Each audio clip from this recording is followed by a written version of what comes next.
Hello everyone, welcome back to my channel. I hope you guys are doing well. आज हम पढ़ने वाले हैं self join SQL basic to advance की series में। और अभी तक के हमारे 3 लेक्चर्स हुए हैं जिसमें हमने पढ़ा था inner join, left join, writer join और एग्जैक्टली जॉइंस कहाँ यूज आते हैं।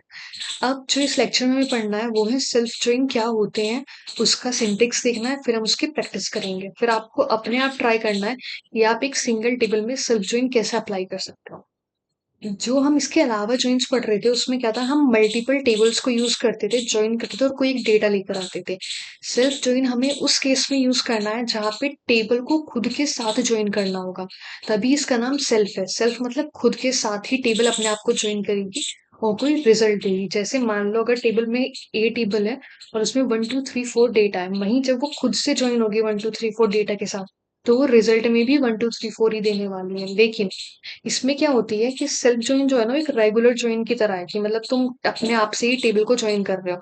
बस इसमें डिफरेंस क्या है कि तुम और जॉइंस में क्या करते हो, मल्टीपल डिफरेंट टेबल के साथ ज्वाइन करते हो आपस में। इसमें तुम खुद के साथ करते हो एक रिजल्ट लेकर आने के लिए। थोड़ा सा कंफ्यूजिंग लग रहा होगा सुनने में, लेकिन एक बार सिंटेक्स देखते हैं फिर इसका समझते हैं कि ये कैसे एग्जीक्यूट होता है बैकग्राउंड में। हमें ये करना है जहाँ पे हम inner join, left join, right join लिखते थे, वहां पे सिंपल हमें जॉइन लिखना है। एसक्यूएल इंजन खुद समझ जाएगा कि जहाँ पे वो ज्वाइन पढ़ेगा और जो टेबल 1 है, जो ये टेबल 2 होगी ना, ये भी वही होगी, दोनों टेबल सेम होंगी इस केस में। टेबल 1 और टेबल 2। मैं आपको केस बता देती हूँ कैसे होगा। कि मान लो अभी हमने क्या लिया है, एक एम्प्लॉय टेबल ली है जिसमें हमारे पास 8 एम्प्लॉय हैं, उनका नेम है, उनकी ईमेल आईडी है। और हमने देखा है कि जो ये एम्प्लॉय है उसका मैनेजर कौन है। क्योंकि मैंने आपको एक केस बताया था जब मैं आपको जो हमारी जॉइंस की फर्स्ट वीडियो थी कि कंपनी, उसमें एम्प्लॉय, जॉब्स, डिपार्टमेंट और ऑर्डर टेबल के बारे में समझाया था। वहां मैंने आपको बताया था कि हमारे पास क्या है, कंपनी है। ये हमारे पास कंपनी हुई। अब जो ये कंपनी है, इसमें क्या होता है कि बहुत सारे एम्प्लॉयज काम करते हैं। हमने लेट किया था हमारे पास 100 एम्प्लॉयज है जो इसमें काम करते हैं।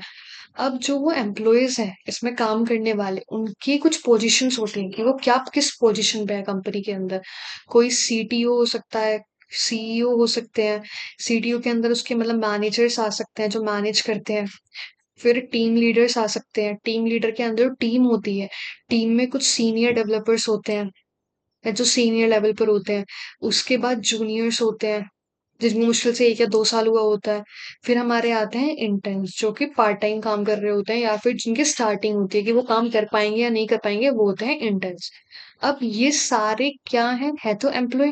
लेकिन इतना हमें पता है कि सबके कोई ना कोई लीडर है जिन्हें इन्फॉर्म करना होता है कि उन्होंने कितना काम कर लिया। तो हो सकता है कि इंटर्न जो जूनियर्स उन्हें इन्फॉर्म करते हो, जूनियर्स अपने सीनियर को, सीनियर जो काम हुआ अपने टीम लीडर को इन्फॉर्म करते हैं, फिर मैनेजर को, फिर मैनेजर डिस्कस करता है इन दोनों के साथ। तो सबके कोई ना कोई मैनेजिंग पोस्ट पे होता है उनके ऊपर की तरफ।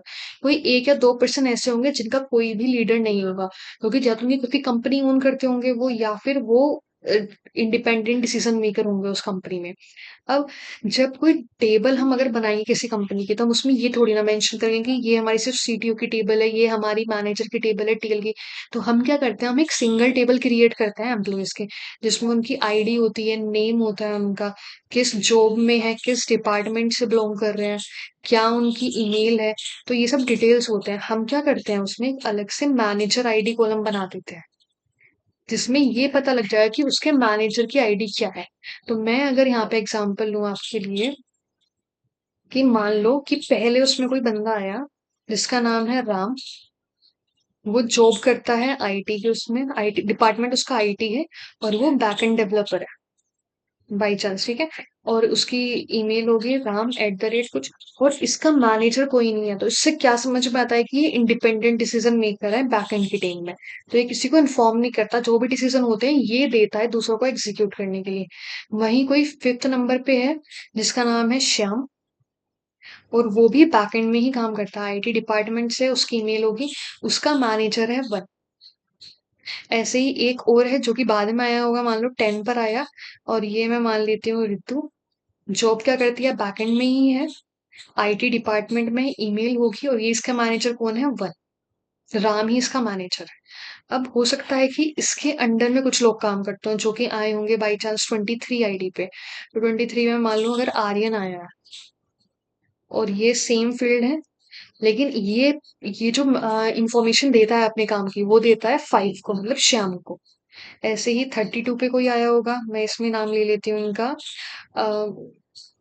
जैसे मैंने यहाँ लिया स्वाति, जो डिपार्टमेंट सेम, ईमेल कुछ भी हो सकती है इनकी, और ये इन्फॉर्म करती है रितु को। तो ये आ गया 10 यहाँ पर। तो ऐसे करके अब मुझे पता लग गया कि राम तो टॉप पर है, क्योंकि मेरा माइंड ही ह्यूमन माइंड है। ह्यूमन माइंड देख के समझ जाएगा कि टेबल किस तरीके से काम कर रही है। इसको कौन इन्फॉर्म करते हैं? इन्हें इन्फॉर्म करते हैं दो लोग, श्याम और रितु। श्याम को कौन इन्फॉर्म करता है? आर्यन। और रितु को कौन इन्फॉर्म करते हैं? स्वाति। तो ऐसे करके एक पूरा बैक एंड टीम का स्ट्रक्चर है।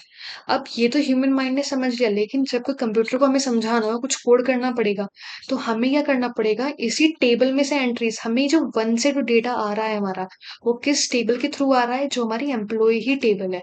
और श्याम भी कहाँ प्रेजेंट है? एम्प्लॉय टेबल के अंदर। और जो उसके मैनेजर की आईडी है, जो डेटा है, वो भी कहाँ पर है? एम्प्लॉय टेबल के अंदर ही। तो इसमें जो हमें ज्वाइन परफॉर्म करना होगा ना, वो एक टेबल का अपने आप से ही परफॉर्म करना होगा। और अगर बाई चांस मुझे ये निकालना हो एज एन एचआर, मुझे इंफॉर्मेशन चाहिए, रिजल्ट, मुझे रिजल्ट चाहिए। इस रिजल्ट को हम एग्जीक्यूट करने की कोशिश करेंगे अपने वर्क स्पेस पे। मुझे चाहिए कि एम्प्लॉय की आईडी क्या है, एम्प्लॉय की आईडी, एम्प्लॉय का फर्स्ट नेम, उनका लास्ट नेम, लास्ट नेम के बाद मैं लिखूंगी कि उनके मैनेजर की आईडी क्या है, मतलब किसको वो अपना काम का फ्लो बताते हैं, कि उन्होंने इतना अपडेट देते हैं, मतलब मैनेजर की आईडी क्या है। अब इसके साथ में मुझे चाहिए मैनेजर का नेम, क्योंकि मैनेजर कौन है, और मैनेजर की ईमेल। मुझे बाई चांस, मतलब मैं इतना ही रखती हूँ, चलो मैनेजर की आईडी और मैनेजर का नेम, सिर्फ मुझे इतना कैलकुलेट करना है। तो मैं कैसे करूंगी? मुझे इतना समझ में आ जाएगा कि जब मुझे एम्प्लॉय का एम्प्लॉय से ही डील करने, तो मैं वहां सेल्फ ज्वाइन यूज करने वाली हूँ। तो मुझे क्या करना होगा? सबसे पहले वर्क स्पेस में चलते हैं, और मैं लिखती हूँ कि मुझे सेलेक्ट करना है। सिलेक्ट क्या करना है? सारी की सारी रोज सिलेक्ट करनी है। फ्रॉम, फ्रॉम किस में से करनी है? एम्प्लॉय टेबल से। जूम कर देते हैं। मुझे करनी है एम्प्लॉय टेबल से फैच करनी है। अब ज्वाइन करना है, सेल्फ ज्वाइन के लिए हम क्या करते हैं? सिंपल ज्वाइन लिखते हैं। और मुझे किससे करना है? एम्प्लॉय टेबल से। अब आप खुद सोचो, आपको तो समझ में आ रहा है कि आप एम्प्लॉय टेबल को एम्प्लॉय टेबल से कर रहे हो, कि ह्यूमन माइंड में एबिलिटी होती है डिफरेंशिएट करने की। लेकिन कंप्यूटर कैसे समझेगा कि जो एम्प्लॉय टेबल है, ये आप यूज कर रहे हो एम्प्लॉय की इन्फॉर्मेशन, दूसरी एम्प्लॉय टेबल में से आप फैच कर रहे हो मैनेजर की इन्फॉर्मेशन। तो उसके लिए हम क्या करते हैं? यहाँ पे एम लिख देते हैं, और ऊपर ई लिख देते हैं। तो टेबल का नाम चेंज होगा, तो ये अलग अलग रेफरेंस के थ्रू फैच होंगी। तो इसलिए ध्यान रखना कि जब भी आप सेल्फ जॉइन यूज कर रहे हो, टेबल का नेम सेम होने वाला है, तो आप उसे नेम कर लेना किसी भी और लेटर के साथ। फिर हमें क्या कंडीशन लगानी है? हमें वेयर कंडीशन लिखनी है, कि हमें कब सिलेक्ट करना है? जब जो ई की, एम्प्लॉय की मैनेजर आईडी किसके इक्वल हो जाए? मैनेजर की, मतलब मैनेजर यहाँ पे एम्प्लॉय टेबल है, उसकी एम्प्लॉय आईडी के साथ। तो ये समझ गए हो गया कि हमें ये करना है, हमें सिलेक्ट करनी है वो सारा डेटा, एम्प्लॉय और मैनेजर टेबल को ज्वाइन करके। और मैनेजर टेबल भी यहाँ पे एम्प्लॉय टेबल है, लेकिन किस कंडीशन के बेसिस पे? कि एम्प्लॉय की तो मैनेजर आईडी देखनी है, और मैनेजर टेबल में उसकी आईडी, एम्प्लॉय आईडी देखनी है। तो थोड़ा ड्राई रन करने की कोशिश करना, तो आपको एग्जैक्टली समझ में आ जाएगा इसका पूरा कोड। अब अगर हम इसे रन करेंगे, तो हमारे पास आउटपुट कुछ नहीं है, ऐसा बोल रहा है कि एम्प्लॉयज। तो हाँ, टेबल का नाम क्या है? एम्प्लॉयज। तो देखो, अब हमारे पास डेटा आ चुका है। डेटा में क्या आया है? कि यहाँ पे क्या था? कि जेन है, उसका मतलब एम्प्लॉय आईडी 2 है, जेन स्मिथ। उसकी email ID I, phone number आया, किस डेट को वो हायर हुआ था, किस जॉब पे है, कितनी सैलरी पे है, मैनेजर आईडी, डिपार्टमेंट, सब कुछ आया। लेकिन अगर आप बाद में देखोगे, तो बाद में क्या आया है? सबसे लास्ट में उसके मैनेजर की आईडी क्या है। यहाँ पे समझे? मतलब थोड़ा सा और एग्जाम्पल देती हूँ, जब थोड़ा सा अगर आपको समझ में नहीं आया, तो थोड़ा सा छोटा करते हैं पूरी टेबल को। तो मैं करना चाह रही हूँ पहले एम्प्लॉय टेबल में से उसकी एम्प्लॉय आईडी निकाल रही हूँ। फिर मैं एम्प्लॉय टेबल में से फर्स्ट नेम, उसके बाद एम्प्लॉय का लास्ट नेम। फिर मैं क्या करने वाली हूँ? मैं मैनेजर का डेटा लिखने वाली हूँ। तो मैंने मैनेजर लिया, पहले मैं एम्प्लॉय की मैनेजर आईडी शो कर देती हूँ, कि मैनेजर आईडी इसकी ये है। अब है मैनेजर का डेटा निकालने की बारी। तो मैनेजर की एम्प्लॉय आईडी क्या है? तो उसको रीनेम कर देते हो जिससे आपको थोड़ा-सा ईज़ी रहे समझने के लिए। तो ये है मैनेजर की आईडी। फिर मैनेजर टेबल में से क्या नहीं फेच करना है मुझे मैनेजर का first name as a manager first name. वहीं मुझे मैनेजर का लास्ट नेम भी फेच करना था तो मैं इसे भी रीनेम कर दूँगी मैनेजर लास्ट नेम। मैंने आपको एस क्वेरी का मतलब पहले ही समझाया होगा कि वो किस तरीके से काम करती है। अगर आपको ध्यान हो तो एस क्वेरी टेबल का बैकअप लेने में भी हमें हेल्प कर देती है। तो इतना करने से हमारे पास जो डेटा आएगा ना वो कैसे आएगा, तो इसे रन करते हैं। अब आप देखो कि एम्प्लॉय सेकंड था जिसका फर्स्ट नेम है जेन, लास्ट नेम है स्मिथ, उसकी मैनेजर आईडी कितनी है 1। अब जो उसका मैनेजर ज्वाइन होकर आया है उसकी आईडी भी कितनी है 1 और वहां पे कौन है जॉन। सेकंड एम्प्लॉय क्या था 4 आईडी वाला एमिली डेविस जिसके मैनेजर थे 2। तो जो दूसरा जो डिटेल आई है वो आई है उसके मैनेजर की जो कि है जेन स्मिथ।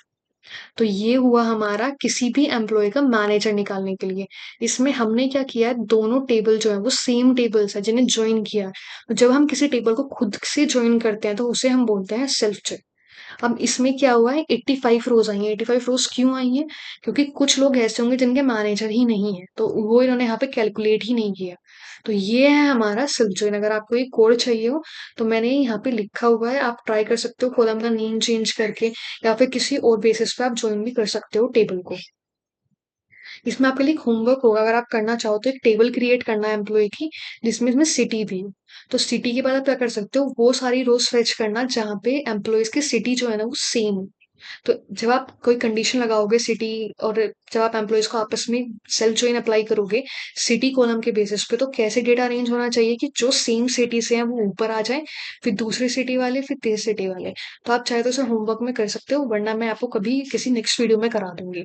तो ये था हमारा सेल्फ ज्वाइन का कॉन्सेप्ट। अगर आपको समझ में आया हो तो अच्छी बात है, अगर नहीं आया हो तो कोई प्रॉब्लम हो तो आप कमेंट सेक्शन में डालना या फिर आप लिंक्डइन के थ्रू भी मेरे साथ कनेक्ट कर सकते हो। And if you find it informative, please do like, share, and subscribe this channel. And thank you so much for watching this video. Bye bye.